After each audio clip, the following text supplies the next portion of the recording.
Modular stone platforms are the foundation for building any amazing fantasy city, and they also just might be the key to building a cursed city as well.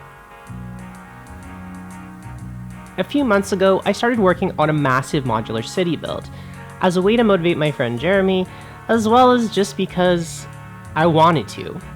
In my first video, I made 6 cobblestone tiles that could be used as a skirmish board, and I was pretty happy with them. But my intention was to build a lot more than that. Since then, I haven't done much with my city, but 2 things happened this month that really motivated me to start working on it again. Number 1, Dungeons and Lasers, the tiles I was using as a basis for my city, sent me a giant box full of plastic to encourage me to build an even more massive city out of their kits. Thank you very much, Dungeons and Lasers, by the way. Number 2, the board game Cursed City came out, and it made me just really want to build a set of 3D dungeon tiles for that game as well. So I wondered, is it possible to build some terrain for my city that would also double as 3D Cursed City tiles for the board game? And as it turns out, the answer to this question is no. This has to do mainly with how the doors are placed randomly each time in that game, so you can't have any permanent walls or doors on those tiles. But without boring you too much with the details, let's just say that I experimented for several days and found that making 3D Cursed City tiles out of Dungeons and Laser tiles was just more trouble than it was worth, and wouldn't look nearly as good as the existing art on the amazing cardboard tiles that come with the game. So my second idea was to maybe make some terrain features that would complement the existing cardboard tiles, and also be useful in my main city build. I messed around with a lot of different ideas. At first I thought maybe I could fill in the negative space between the tiles with buildings, but ultimately that just ended up blocking line of sight to the board and making it hard to play the board game. Finally, I came up with an idea that was inspired, not surprisingly, by Mordheim. Mordheim was a city skirmish game from the late 90s set in the Warhammer Fantasy universe. And most of the art for that game, as well as almost every city build I've seen for it, all of the buildings for that city are raised off the ground on stone platforms. I never really thought much about the reasoning for this before, I just thought it was supposed to look cool. But when I thought about the cursed city of Ulfa, which is an island city with canals running through it, it suddenly made a lot more sense to me. If your whole city is built on and around water, it makes sense to elevate all of the buildings as high as you can to prevent flooding during the rainy season. So I decided for my city, the raised platforms would be where all the main streets and buildings are located, and then these raised platforms would also do double duty as a sort of 3D Cursed City board where I could place the cardboard tiles on top of these platforms, giving me a 3D setup that wasn't blocked by walls, but still had clear boundaries in the form of a sheer drop off the side of the stone platforms. So with my plan figured out, I got to work on making my platforms. Here's the method that I used. Step 1, I built a dungeon tile to the size of a cardboard Cursed City tile. And when I was figuring out the size of these, I ideally tried to make it in a size that would work for multiple of the cardboard tiles. Step 2, I added walls to the tile, effectively creating like a room or box of plastic. Step 3, I used hot glue to reinforce the tiles and help fill in some of the gaps between the walls. Here I'm using a hot glue gun with multiple temperature settings. Thanks for the tip, Eric's Hobby Workshop. You're welcome. And using it on the low temperature setting. I'm also only putting glue on the inside so it's not visible on the outside of the walls. Step 4, I built the tops of the platforms, and while I could have just used more dungeon tiles for this, instead I used 1-inch thick pink insulation foam from the hardware store, and I did this for a few reasons. Number 1, it's cheaper than plastic, it saves on parts. Number 2, it adds some much needed height to the platforms, which brings our platforms to coincidentally the exact same height as all of the Warcry terrain platforms, which will come in handy later. Number 3, it adds a cool lip to the outside of the platforms that is aesthetically appealing to me, and gives us some variety in shape. If you want more info on how I cut the foam, go and check out Jeremy's guide on the subject, which I found to be very helpful as a beginner to cutting up foam like this. Step 5. I added a bit of texture to the top of the platforms using my green stuff rollers, starting with the sides and then going on to the tops of the platforms. This was another tip from a Jeremy video from a while ago that I've always wanted to try myself, and as it turns out, it works pretty good. You just need to press down really hard and try and keep everything really stable.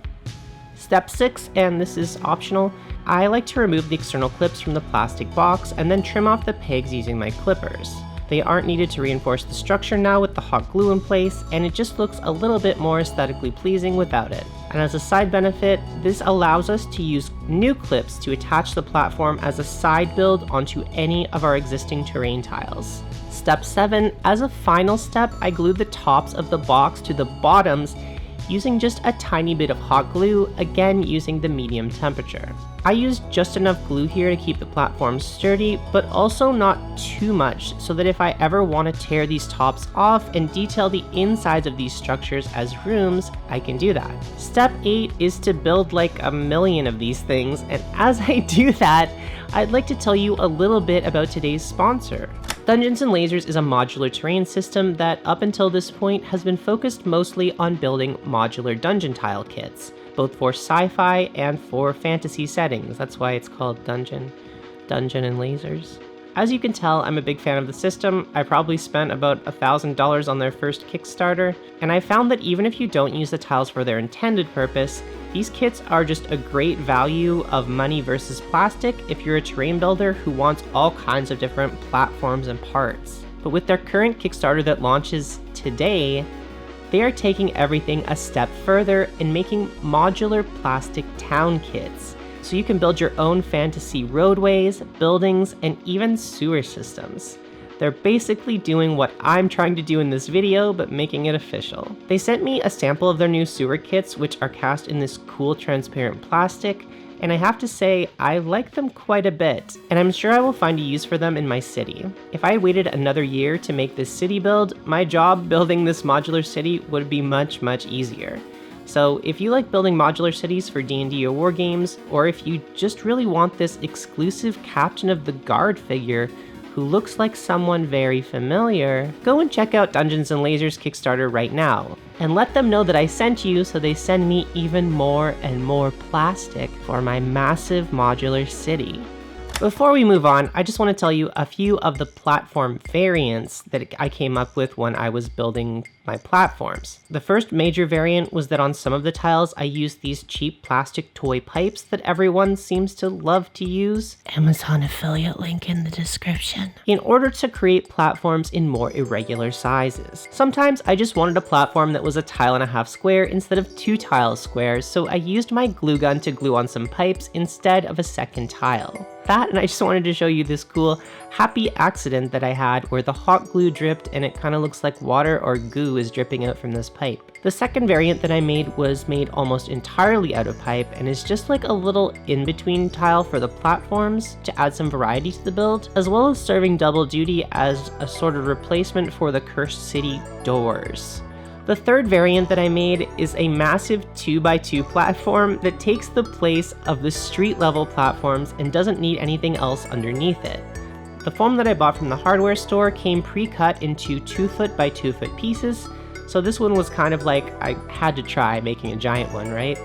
And while it was a bit of work to make this giant tile, I think it serves as a nice base for like big castles and things, and it also has the effect of expanding my potential playing field from 2x3 to now a giant 3x3 board. The only thing I did differently in this one was to use Gorilla Glue construction adhesive to glue the styrofoam to the plastic, just to get a bit of a stronger bond than I could have got with the hot glue. The final step before painting these is to just add some weathering and texture to the terrain so it doesn't look so perfectly geometrical, and so that each piece looks a bit unique and different. To begin, I started just hacking bricks out of the styrofoam using my hobby knife, roughly following the patterns of the roller. This step is a bit time consuming, but I think it really goes a long way to adding a little bit of character to each of the pieces.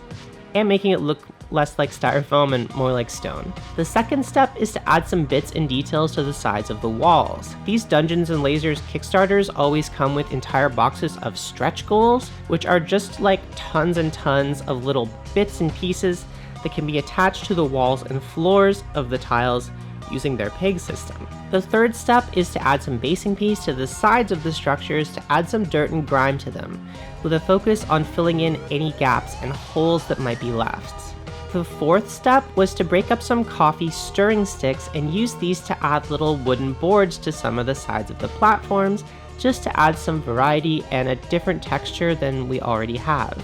Step 5 was to keep on doing all of these steps in all kinds of orders until I felt like each platform looked good. Now, while I only had the time to texture a few of the platforms before I had to post this video, I do plan on doing this to all of the platforms eventually, probably by the time I post the next video. At this point, you can really see the utility of having some raised platforms for your city build. You can use them as a cursed city board, or you can stack them up and create castle-like structures. Or you could use them as a base structure and then add what I call flavor structures on top of it.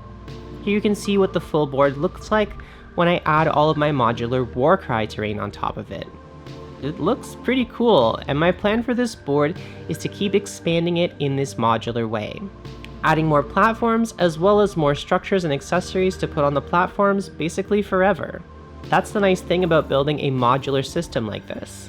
Overall, I'm pretty happy with where this build is going.